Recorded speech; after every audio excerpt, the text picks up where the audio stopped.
just kind of tell me what your view of the jail is as far as how it relates to all those issues, how it relates to, as it relates to inmates, specifically, you know, contracting out for either state or federal prisoners, and what the sheriff's role should be in that. Number one, I think as the road, the jail has very dedicated employees. They're hardworking, and for the most part, they're on a run from the time they get there till they leave. As I said many times, the jail, I think, to some is an easy target. The jail was built prior to me being sheriff. Is it expensive to keep somebody in the jail? Yes, it is. But what's it cost you to stay at home? If you threw your doctor visits, your dental visits, your toothpaste, your clothes, your food, your medicine, all of that onto your daily or onto your house payment and tax payment. This is stuff that we have to give these people. It's expensive to have somebody there. The majority of the costs for the jail are fixed costs.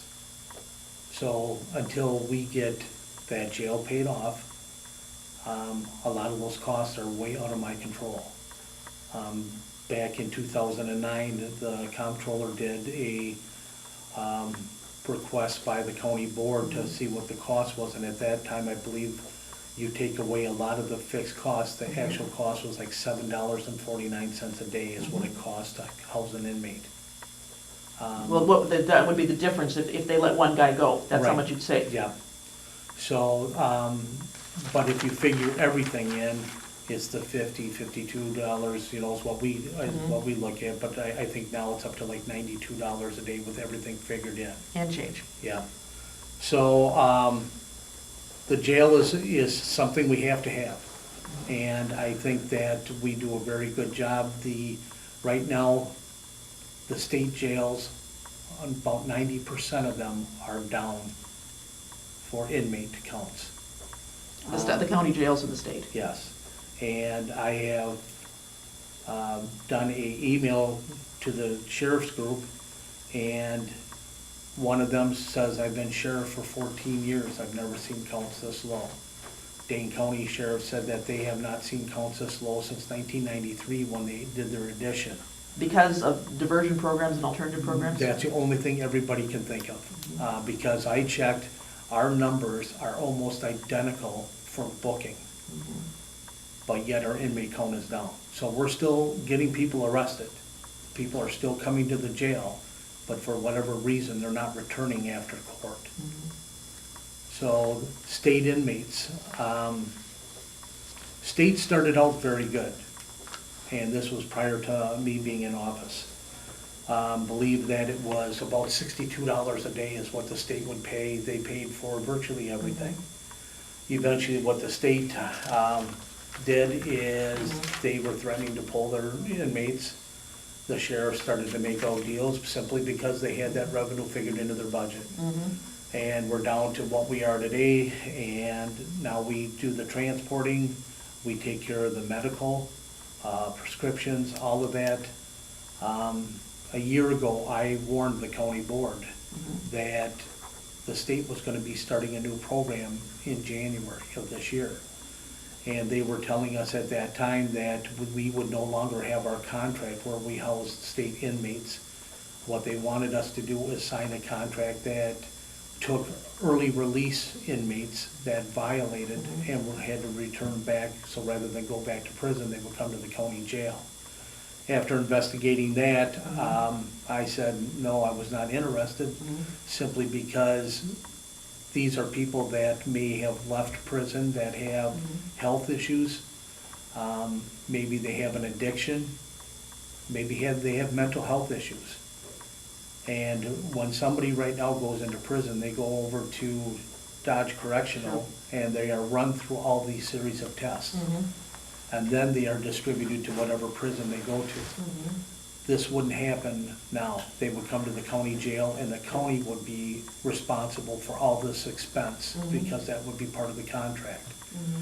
Would the county the county would be required to test them, or is it just a good idea that they would The get county, battery? the county would be required to satisfy their needs. Assess them medically, yeah. Yeah, satisfy their needs. So if they come in with an alcohol addiction, a drug addiction, anything no different than any inmate that comes in there right now, they're our responsibility. Well, let me ask you this, do you see it as a possibility that the Columbia County Jail could someday be fully self-supporting, or even a source of revenue for the county? Well, I think for that to happen, the top floor would have to be open. A very good example is we have 144 beds that we call secure. That's the people that can't walk out and go to Huber, get a job, do whatever. We have 136 filled. So, and I think that is part of the problem that during this campaign is that they don't understand that holds 240. That 240 includes 96 Hubers. We don't have that many secure beds without, if we open the top floor, that's another 96. But also you're looking at probably in the ballpark of $1.2 to $1.5 million just to hire staff for that. Just to be open for... Yeah. And then you're doing the same thing that we're doing right now. You're relying on a contract. And at any time, that contract can be stopped, and now you're sitting with all the staff that you just hired. It's a big risk. I'm a firm believer that top floor should not be open until we need it for our own people. Because then you need the same amount of people to run that floor, whether it's our people or people that we have contracted with. So let me just, okay, I'm sorry, go ahead. So do you think that that's something that should be strived for, that the jail should, in fact, be seen as primarily as a revenue source, or is it?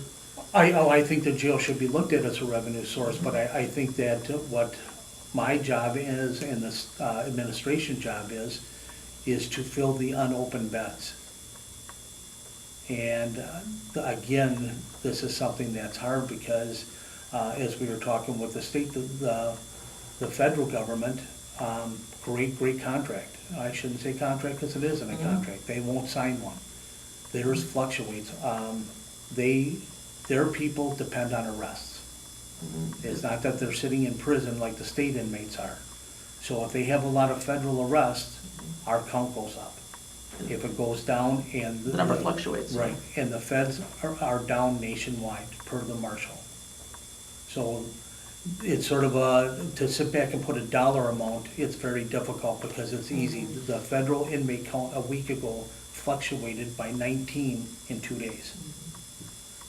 Well, let me follow up with that if you don't mind. A couple questions come out of that then. So obviously if you have a state or federal inmate, that's a secure bed that has to be filled. Correct. And so you're saying that you have 144 secure beds without opening the other floor, and 136 were filled just on average, or like in the last week? In our last week, and these are one of the things, I brought something here for Lynn, oh, I'm sorry, it's right here. This is our monthly for my board meeting. That was just from yesterday? Yeah. Okay. So right here, under secure, which is male and female, we had 136, we can hold 144. Last month, we had 111. Our Hubers, we had 60, we can house 96. So you can see right there from 1 month, it fluctuated by 11 people. What happens if you would have gotten to 145? They'd have been on the floor.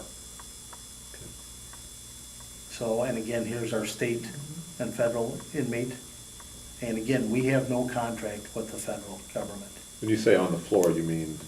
They would sleep on the floor. They would literally sleep on the floor, Yeah. Okay. And that actually, the federal state leads me to my next question. You say there is no federal contract. Correct. They just call and say, we've got an inmate. We have an agreement with them. We're actually what they call a hub. It's where the bus stops. Okay. They will not give us a contract for X amount of beds per day. Okay. Because they don't know where the count is. The state has a contract with us for 20 beds, but it's only if it's filled. So if a state inmate is transported out to a different location for court, if we have 19 people, 19 state inmates, they pay for the 19 until that other one comes back. But the federal government says, we don't know. You may have 35 people one day, and you may have 5 the next week. And that's something, again, that is all based on their arrest, so,